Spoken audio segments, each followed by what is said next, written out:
حدیث پاک میں آتا ہے آپ صلی اللہ علیہ وسلم نے ارشاد فرمایا جس کا مفہوم کہ جو آدمی رمضان کے روزے رکھے پھر اس کے بعد یہ جو اگلا مہینہ شروع ہونے والا یہ شوال کا مہینہ ہے اور شوال کے 6 روزے رکھے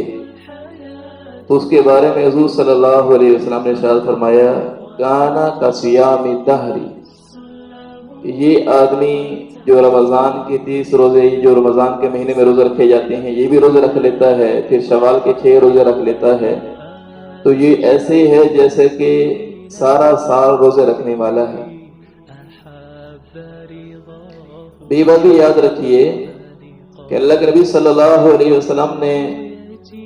بعض دعائیں ایسی ہیں جو جامع ہیں، لیکن اس کے باوجود بھی آپ صلی اللہ علیہ وسلم نے ان جامع دعاؤں کے ہونے کے باوجود موقع مناسبت کے اعتبار سے بھی دعائیں ارشاد فرمائی ہیں،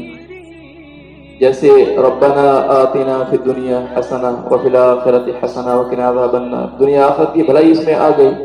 لیکن اس کے باوجود آپ صلی اللہ علیہ وسلم کے مختلف مقامات پہ مختلف مواقع پہ آپ صلی اللہ علیہ وسلم کی مختلف دعائیں بھی مذکور ہیں احادیث میں۔ تو آپ صلی اللہ علیہ وسلم نے یہ بات بھی ارشاد فرمائی کہ جو آدمی رمضان کے مہینے میں روزے رکھ لے اور 6 روزے شوال کے رکھ لے تو سارا سال روزے رکھنے کی طرح ہے، لیکن اس کے باوجود آپ صلی اللہ علیہ وسلم کا جو عام معمول تھا، جو معراج اور پیر کا روزہ رکھنا یہ بھی معمول تھا، ایام 20 ہر مہینے کی 13، 14، 15 اسلامی اعتبار سے ان دنوں میں روزہ رکھنا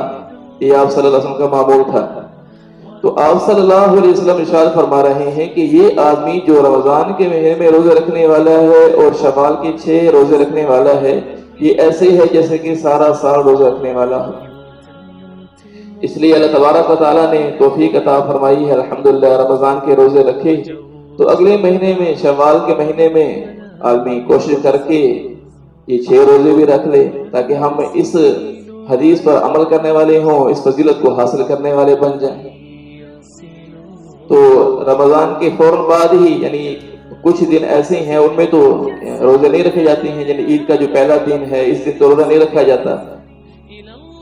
تو اس کے علاوہ جو باقی دن ہیں ان میں روزہ رکھے جا سکتے ہیں۔